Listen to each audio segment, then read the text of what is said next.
guys, what's up? It's Sean. Hey, I'm going to do a video and it's going to cross over on two channels. It's going to go on Glock 40 Geeks channel, my channel, and it's also going to go on 2AW's channel, right? So it's just informational video on how-tos basically. And today what we're going to do is we're going to install the ZEV starter kit in a Glock 19. The ZEV starter kit essentially comes with the minus connector, your trigger spring, your safety plunger spring, and your firing pin spring. Right, and that'll get you down 3.5 pounds is what it says, but I have polished out internals so it actually gets it down a little bit lighter than that. So we're going to go ahead now and stop the video, reposition the camera, and get it set up for you. Alright, so here are the tools I'm going to use whenever I do this. This is just a trigger pound pull tester, so it tells you what my trigger weight is. That's just a punch set. Then it's just a standard not a standard size, but like the bigger of the small flat screwdrivers. There's the kit, and then here is the Glock 19. So I'm going to basically do everything over the white table so you can see it easily and clearly. Alright, so just so everyone can see, that's a cleared firearm. There's nothing in here, and you can see all the way through. So now I'm going to go ahead and show you, because I already have this kit installed, but I'm basically doing the exact opposite and uninstalling it, right? So I'll go ahead and show you the trigger pound pull on this.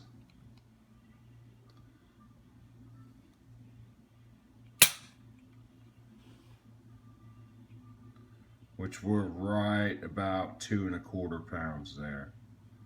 Okay, so now you see where it's at with polished internals. So now I'm going to go ahead and field strip it. Alright, so that's done. And then what you want to do for the slide, this lighting is shit, there we go. So you want to make sure that's just pressed up. Then you'll see the little black sleeve in there. What you want to do is just set this right on top of that and press down, okay? So where you see me pressing down right now. Then that releases your back plate. I could just slide it right off. Just be careful because springs will pop out of there, right? And then slowly release it up. Now that just opened it up, so now I have my firing pin, which I don't even need to, oh yeah, the safety plunger. So I'm gonna go ahead and pull that out. And then I'll depress the safety plunger here, and then I'll let my extractor fall out. Now the safety plunger will come out, and there's the little spring on that. Okay, so we're going to replace that. So I'll set that aside. And then now for the spring cups on the firing pin, you'll just hold this firmly, grab right here, and slowly pull back, and the safety cups, if I tilt it, they'll fall out. Or not. So I'll just give it a little, there's one, there's two. Right, so, and basically the safety cups are just 50-50, right? It's exactly 1/2 on one side and 1/2 on the other side. So that right there, I've completely stripped down the slide now, okay? So now I'm gonna take and open this up, get all my internals out, which I should have already done, but it's fine. So now I'm gonna take the different spring and put it in the safety plunger. Should have cleaned the gun first, huh? And then I'm going to take the new spring, and this part right here you use the slide for, okay? So I'm going to take the slide, and I'm going to slightly offset this, okay? So if it's slightly offset, that way it's holding itself there. I'll slide the spring on top of it, grab the top of the spring, and pull it all the way down as far as I can. Then you want to take the safety cups and let them slide in. One on one side, one on the other side, then slowly come forward with it, right? So there. Now that that's back in, then it goes back into the reassembling it. So first thing you're going to do is you're going to put in your safety plunger. Get the spring on it.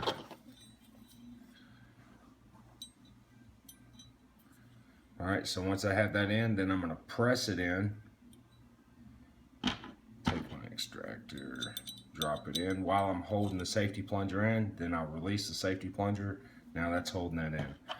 So put the spring back in there, firing pin spring back in here, and then Depress that. Slide the back plate back on. Slightly press on the spring. Bam. So those two springs are done. Now I'm going to get into the frame. So you'll just take a regular punch, okay, and the first one you want to take out is going to be this lower pin here. And whenever you're taking this out, all you want to do is just lift this, your slide stop release, lift it and kind of wiggle it back and forth, right, while you're pressing on that, and that'll pop right out. Just like that. So it's that easy. Then you'll take this off. That'd be a good time to go ahead and replace that with the aftermarket one if you wanted. Extended slide stop release. And then I'll go ahead and press out the block pin here. And then the extractor pin on the rear. So once I do that, then everything's ready to come out. I'll just take this and slightly pry up the block. Move that, it's done, and then the whole trigger assembly will come out. Boom. So now that I have that out, then you want to make sure you put this spring in the exact same way it is, right? So whenever you, trying to stay in focus here, so whenever you slightly move it to the side, okay, then you'll see where you're at right here. The open end of the spring is facing up on the back, and it's facing down on your trigger connector rod, or trigger connector rod, yeah. So anyways, so what you want to do is easily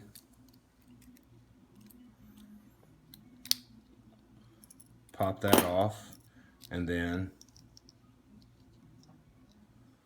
I'll pull the spring all the way around to where it's now like this and lift it straight up. So if that gives you a good reference of how to put it back in, and this opening is kind of tight. Forgot about that. On this one when I installed it. There we go. So whenever you go to put it in, if you're looking at it like this, let me get out of the light. You want to put it on here like this and loop it around. That's the easiest way. And then you'll see I have the minus connector here from ZEV.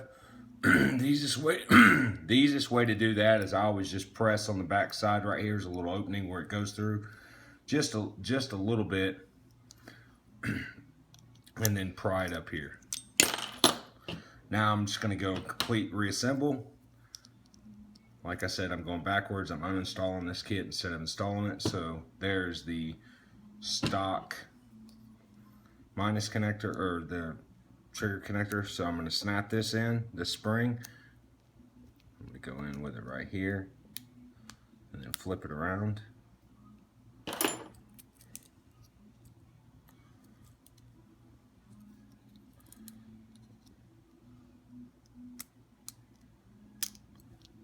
Trying to get this spring on my trigger.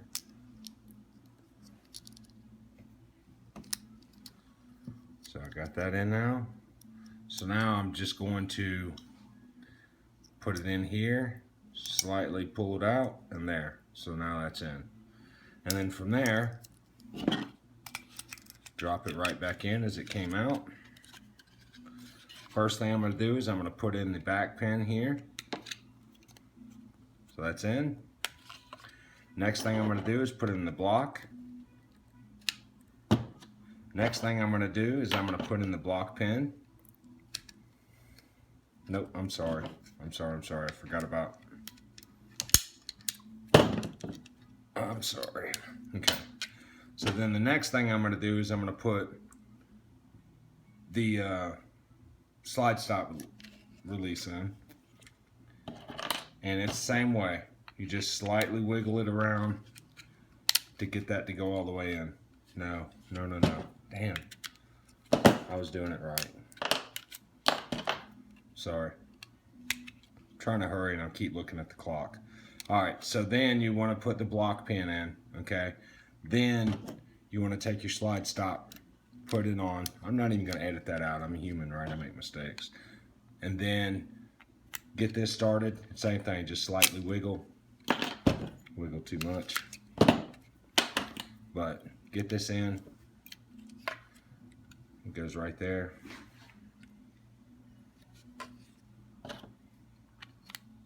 Put that in. You'll hear it slightly click. There. Good to go. Now, reassemble the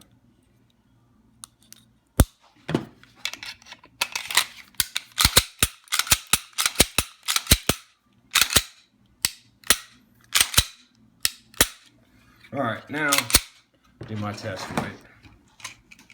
Again, you make sure you reset it.